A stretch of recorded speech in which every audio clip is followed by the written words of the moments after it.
ताई, केंद्रीय मंत्री नितीन गडकरीजी, अजितदादा यांनी जालन्याच्या प्रदूषणावरती बोट ठेवलं होतं. तेच आता आपण कसं बघणार त्याच्याकडे? प्रस्तावनेत बोलले. मी पहिले इंडस्ट्रीचं डेलिगेशन बोलवलं आणि त्यांनाही सांगितलं की तुमच्या अडचणी आम्हाला सांगा आणि आमच्या अडचणी दूर करण्यासाठी तुमचं योगदान असू द्या. ते प्रदूषणावर बोलले नक्कीच आहेत. मी तर प्रदूषण मंत्री होऊन महिनाच झाला आहे. प्रदूषण तर 25 वर्ष 30 वर्ष झाले हो. काय जशी पृथ्वी झाली आहे तसं चालू झालेलं आहे आणि आज सगळं जग या विषयाकडे गंभीरतेने बघतंय. त्यामुळे हे फक्त मी केल्याने होणार नाही, हे तुम्हालाही करायचं आहे. तुम्हाला पण कोणाला तंबाखू खाऊन रस्त्यावर नाही थुंकायचं आहे. तुम्हाला पण प्लास्टिकचं रॅपर रस्त्यावर नाही फेकायचं आहे. तुम्हालाही घरामधला ओला कचरा आणि सुका कचरा ह्याच्यामध्ये लक्ष द्यायचं आहे. ज्याला ज्याला आपल्या गोष्टींविषयी काळजी आहे सामाजिक आणि आपल्या पर्यावरणाच्या, त्यांनी त्याच्यामध्ये स्वतःही योगदान देणं अपेक्षित आहे. नुसतं माझ्या कारणाने होणार नाही, तुम्हा सर्वांच्या सहकार्याने हे होईल. कडक जिथे भूमिका घ्यायची तेव्हा मी कडकच घेईन आणि जिथे उपाय काढायचे तिथे उपायच काढेन. इंडस्ट्री मला सहकार्य करेल असं त्यांनी सांगितलं. परंतु अजूनही तिथं जसं विकास व्हायला पाहिजे तर कामाची गती वाढली. त्याच्यामुळेच मी भेट देते की त्याची गती वाढवावी. मला सगळ्या अधिकाऱ्यांच्या बैठकीत हे लक्षात आलं की तिथे सीडचा पण आपला इथला जो प्रकल्प आहे तोही पेंडिंग आहे. त्याच्यामुळे तिथे भेट देते. आता ते भेट देऊन मी मुख्यमंत्र्यांपर्यंत ते विषय नेऊ शकते, संबंधित केंद्रीय मंत्र्यांपर्यंत नेऊ शकते, संबंधित राज्याच्या मंत्र्यांपर्यंत नेऊ शकते आणि त्याचा पाठपुरावा करू शकते. हे माझ्या अखत्यारीत आहे. मी म्हणजे सगळ्या जिल्ह्याचं सगळंच एकदम असं जादूची गांडीने फिरवेन आणि बदलेन असा मी आव्हानला तर लोकांना वाटेल यांना अहंकार आहे. माझ्या लिमिटमध्ये मी जे करायचं आहे ते प्रयत्न करेन आणि माझ्या लिमिटमध्ये केल्यावर दिसेलच बदल असं मला विश्वास वाटतो. ताई, जालना विकास कमी झाला, म्हणजे विकास बंद झाला नाही, आता विकासाला गती मिळेल का? तुम्ही पालकमंत्री, मी पालकमंत्री आहे म्हणून गती मिळेल असं म्हणणं अयोग्य आहे. पण नक्कीच आमचं सरकार आलं आहे. देवेंद्र फडणवीस मुख्यमंत्री झाले आहेत. अजित पवार उपमुख्यमंत्री आणि वित्तमंत्री आहेत. आदरणीय एकनाथ शिंदे साहेबांचा कालच दौरा झाला, ते उपमुख्यमंत्री आहेत आणि एवढे अनुभवी लोक राज्याचं नेतृत्व करत आहेत. तर त्यांच्या मार्गदर्शनाखाली पालकमंत्री म्हणून काम करताना निश्चितच विकास होईल. नॅचरली दानवेसाहेब केंद्रीय मंत्री होते तर एखादा निधी आणण्यासाठी सोय असेल आणि आता वाटत असेल जनतेला तसं, पण त्यांच्याही सूचना घेऊन ज्या गोष्टींना गती देता येईल त्या आम्ही बीड मिळालं असतं तर बरं झालं असं तुम्ही स्टेटमेंट कोण नाही पालकमंत्री स्टेटमेंट असं नाही. मला पत्रकारांनी विचारलं की तुम्हाला बीड मिळालं नाही, तर म्हणलं नाही मिळालं असतं तर आनंद झाला असता. आपला जिल्हा नाही मिळाला तर आनंद होणारच नाही ना कोणालाही. कारण मी तिथे 5 वर्ष पालकमंत्री म्हणून काम केलं. पण मी जीवनामध्ये जे पण निर्णय होतात ना त्याला अनुभव म्हणून घेत असते. जेव्हा मी 100% संघटनेचं काम केलं 5 वर्ष कुठल्याही पदावर संविधानिक न राहता, तर तोही माझ्यासाठी खूप चांगला अनुभव राहिलेला. आणि जालन्याचं काम करत असतानाही मला बीड एवढंच मी प्रेमाने करेन, तेवढंच मी पारदर्शकतेने चांगलं काम करेन.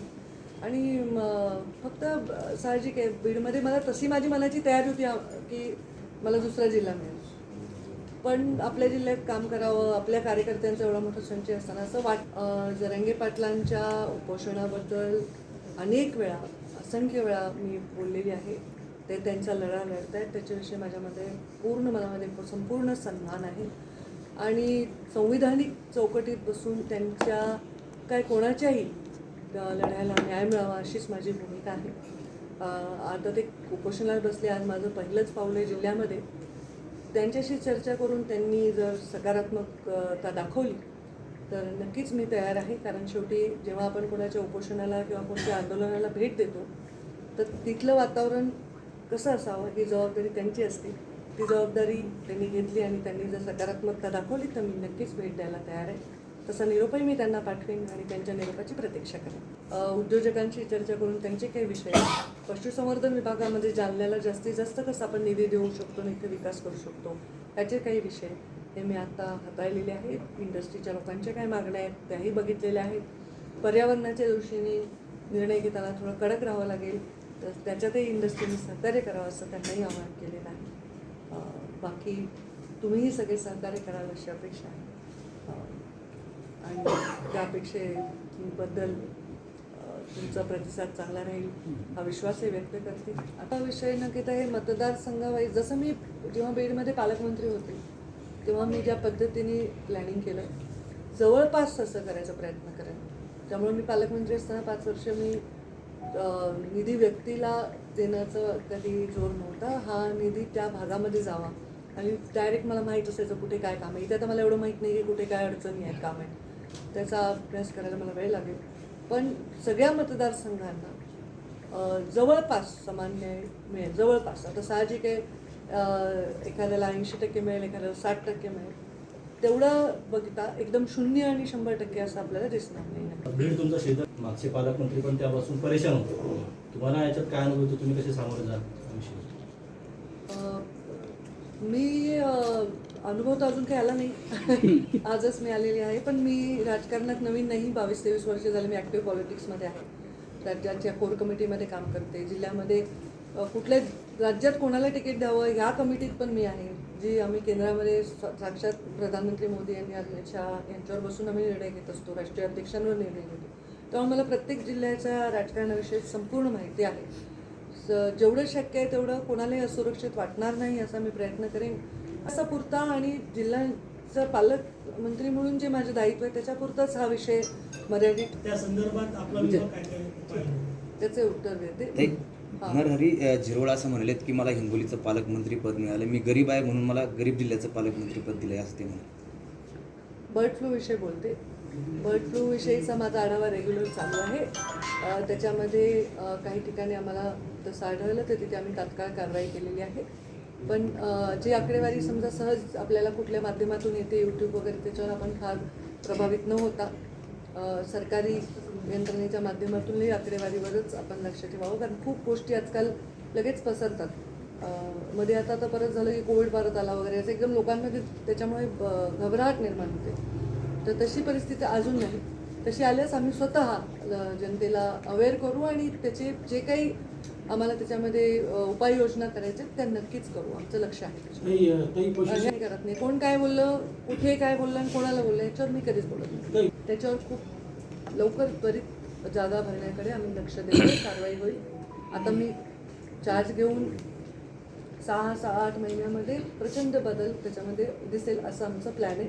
उद्याच सन्माननीय मुख्यमंत्री महोदय 100 दिवसाच्या आमच्या प्लॅनची बैठक घेत आहेत. त्याच्यामध्ये हे सगळे विषय आहेत. जाणण्याची काही विशेष ओळख आहे? स्टील असेल, मोसंबी असेल, हा शेवटचा प्रश्न. तर ह्याच्यासाठी काही प्राधान्यक्रम ठरवलेला आहे का की या अनुषंगाने किंवा या बाबीवरती अवलंबून असलेला एक खूप मोठा वर्ग आहे? मोसंबीचं खूप मोठं उत्पादन आहे. इथल्या लोकप्रतिनिधींबरोबर बोलून, कारण मी शेवटी बाहेरच्या जिल्ह्यातून येऊन इथे पालकमंत्री, इथल्या गरजा लक्षात घेऊन तो प्लॅन आम्ही करू. आता तर फारच प्रीमॅच्युअर होईल मी काही एवढ्या मोठ्या गोष्टी बोलतो. आता जोडून प्रश्न असा होता की त्यांची अशी मागणी की त्यांच्या युनिटचं दर कमी करण्यात येईल. इलेक्ट्रिसिटीचा हे पहा, मी जेव्हाही इंडस्ट्रीला भेटते तेव्हा त्यांचे काही मागण्या असणारच, हे कमी करा, हे वाढवा, सबसिडी वाढवा आणि दर कमी करा. हे प्रत्येकाची मागणी आहे. मी त्यांनाही एक म्हटलं की या सगळ्या गोष्टींवर विचार करून योग्य ते निर्णय घेऊ. एखादी इंडस्ट्री मोठी असेल त्याच्यावर असंख्य लोक त्याच्यावर तिथे उपजीविका करत असतात. तर त्यांना अँटी एस्टॅब्लिशमेंट आपण नाही आहोत. जेवढे इंडस्ट्री येतील आपल्याकडे तेवढं चांगलं आहे. फक्त त्या इंडस्ट्री आपल्या सगळ्या चौकटीत नियमात बसून पर्यावरणाचा ऱ्हास न करता काम करतील तर अजून चांगलं. अकॅडमिक काम इथे माझ्याकडून होईल. इथे प्रत्येकाला सारखा सन्मान दिला जाईल. कारण जेव्हा आपण शपथ घेत असतो मंत्री झाल्यावर तेव्हा आपण सर्व जनतेच्या हिताचे निर्णय घेण्यासाठी कटिबद्ध असतो. कोणाविषयी ममत्व भाव किंवा कोणाविषयी आकस न बाळगता काम करेन ही शपथ आपण घेत असतो आणि तसंच काम मी आयुष्यात करत आले आहे, भविष्यातही करेन. जालन्यातही तसंच कामाची प्रचिती आपल्याला येईल.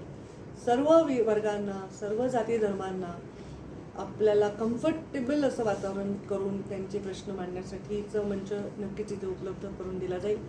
जिल्हा नियोजन समिती लवकरच होईल. त्याच्यामध्येही सर्व जेवढं शक्य आहे तेवढं सर्वांचा समावेश करण्याचा आम्ही प्रयत्न करू. आणि पत्रकार बांधव लोकशाहीचा चौथा स्तंभ आहे, तर त्यांच्याशीही वेळोवेळी चर्चा करू. जे नियमाने शक्य आहे, जे कमीत कमी अडचणी निर्माण करेल असे निर्णय घेण्याकडे माझा कल जास्त राहील. आज जालन्यामध्ये मी आलेली आहे. खूपच चांगलं स्वागत झालं. मला असं वाटलंच नाही की हा माझा जिल्हा नसून एक वेगळ्या जिल्हा इतकं प्रेम दिलं. 26 जानेवारीच्या झेंडावंदनला प्रचंड लोकांनी गर्दी केली होती. महिला खूप कौटुंबिक म्हणजे मूळ कुटुंबाचे कुटुंब आले होते झेंडावंदन बघण्यासाठी. एक आनंद, कारण शेवटी गोपीनाथ मुंडे साहेबांचा एवढा वर्षांचा कार्यकाळ आणि त्यांच्या काळात काम केलं असताना त्यांची अनुयायी म्हणून एक जालन्याशी वेगळा संपर्क. मी युवा मोर्चा अध्यक्ष असताना संतोष दानवे उपाध्यक्ष होते, राहुल लोणीकर इथले अध्यक्ष होते, अर्जुनराव खोतकर असतील, रावसाहेब दानवे असतील, बबनराव लोणीकर असतील, इवन आज खासदारसुद्धा उपस्थित होते झेंडा वंदनाच्या कार्यक्रमाला, आमदार नारायण कोचे होते.